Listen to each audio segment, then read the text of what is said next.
I have a confession to make. During my first playthrough of Baldur's Gate 3, I found Wyll to be genuinely unsettling. And it's not because he does anything directly creepy or sinister. No, it's a bit more complicated, but to break it down, I essentially had this growing feeling that Wyll was an imposter. Okay, dramatics aside, let me explain. During early access, Will's personality was completely different. He was cocky, chaotic, and obsessed with his vanity and title as the Blade of Frontiers. Just listen to some of his early access dialogue. Living legend in the flesh. Slayer of specters, killer of kobolds. The pride of Baldur's Gate. So you know the stories. All true, I might add. Won't be long before they're telling new tales. Mind flayers, flying ships, dragon attacks. The legend grows. You! Sing for me, Roach. Tell me everything you know! Stand with me, mate. Knock him out, but keep him breathing. I've got some questions to ask. And I'll burn the answers from his shite-stained throat.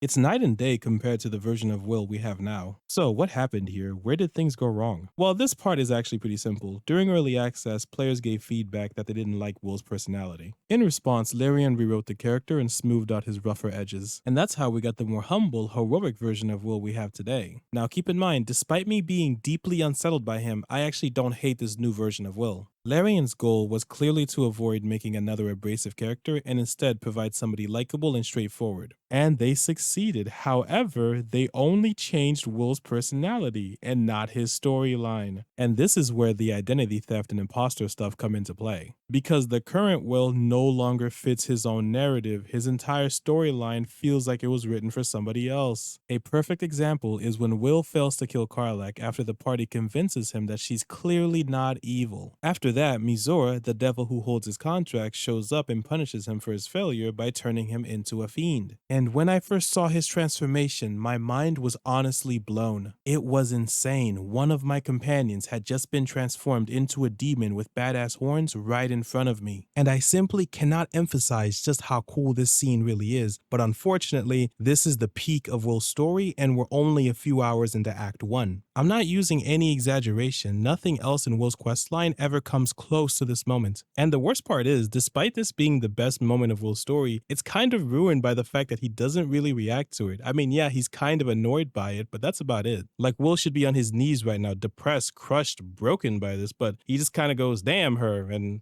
that's kind of it. But this all makes sense. The lack of reaction highlights the disconnect between Wyll's current personality and his original story. For instance, the current Wyll is humble and heroic. He's the kind of person who doesn't care how he looks as long as he can help people. But for the early access Wyll, that dude was completely obsessed with his self-image. And he was still a hero, he just cared way more about how people actually perceived him. So for that version of Wyll, becoming a fiend would have destroyed him, ruining his vanity and heroic self-image. And this is exactly why Wyll's storyline feels lackluster and a bit boring at times. Essentially, the events that are happening to him and the choices he has to make don't make sense for his personality. Think of it like this. It would be like if Superman or the Flash were turned into demonic, evil-looking versions of themselves. They would of course be horrified and scare the ever-living bejesus out of every civilian they encountered, but it wouldn't change their actions. They're still heroes. They don't care about their vanity. They just want to save lives, and the same thing applies to the current version of Wyll. He's a mature, genuine hero, so why would mocking him by turning him into a demon shake his resolve or create any self-doubt? The transformation would only be meaningful if he had already shown some darkness and insecurities. You know, kinda like his early access version. But moving on, my best example of this is actually Wyll's biggest choice throughout the entire game. And it goes like this. He can secure his father's safety by agreeing to serve Zariel in the Hells, or he can decline and his father will most likely die. Now, this should feel like an agonizing decision, but it's just not. For the heroic self-sacrificing Wyll we have now, it's an easy choice. It's like the writers forgot that he initially entered that demonic contract specifically to save his city while his father was away. So of course he would make another sacrifice to save his dad, especially now that Baldur's Gate needs Duke Ravengard more than ever. This is such a no-brainer. I don't even know why the choice is here. He's obviously gonna choose his dad's safety. This is not the moral dilemma you give to a purely heroic character because they're always gonna choose a self-sacrificing route. They care about others more than they care about themselves. That's what makes them a hero in the first place. If Larian truly wanted to make the heroic version of Wyll work, all they needed to do was focus his story around what it means to be a hero and all the sacrifices that come with the territory. But in order to do that, you need to show him doing hero stuff like saving people, helping the needy, and whatever else. And one way I would do this is to have Wyll leave our party at the start of Act 2 to escort the tieflings, ensuring their safe passage through the cursed lands. And I know what you're thinking, if we spend less time with him, won't that mean we'll be less invested in his story and character? And the answer is no, because Wyll doesn't do jack shit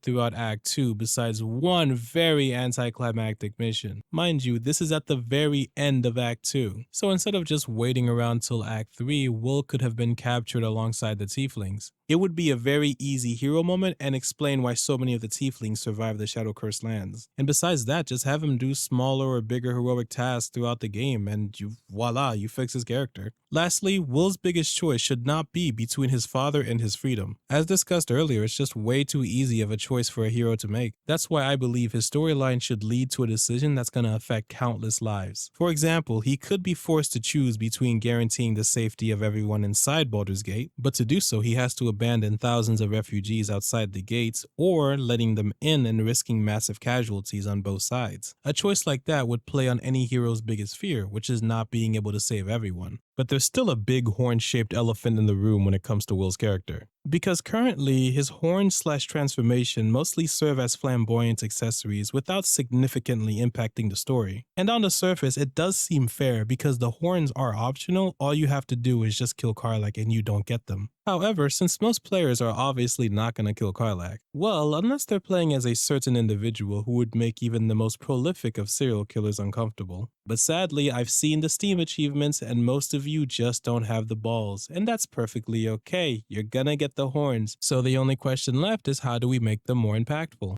My idea would be, what if the horns slightly altered his personality? And I'm not suggesting anything crazy like the horns turning him evil or drastically changing his personality. No, I want his fancy new headgear to make him more devilish. Now, if you don't know what that means in the context of Dungeons & Dragons, allow me to explain. Simply put, the demons in the Dungeons & Dragons universe are always up to something. They're always plotting, scheming, trying to make contracts, and will do whatever it takes to get an advantage over anyone or anything. And it's all typically for the purpose of gaining more power to eventually climb the infernal hierarchy. With that being said, I think this would be an amazing addition to Wyll's character. It would give Wyll some more inner conflict. This need for power would just burn within his very soul. But as we mentioned earlier, Wyll is a hero through and through, so he wouldn't fall for this normally, but that's where you as the player come in. It's a very simple setup, but it works so nicely because once you earn his trust, you can start tipping the scales and his story will only get more interesting. The best way to think about it is like this. If you go down the path of making him more devilish, then he'll have some more layers to his character, and you can see just how cunning and intelligent he can be. And equally, if you don't choose a path or you help him fight his inner demons, then he gets to show off just how much of a noble hero he actually is. Because like I said earlier, my goal isn't to turn Wyll evil and hope his character will become more interesting in the process. I just want the game to give him some more conflict and things to struggle against so it feels like he's actually developing.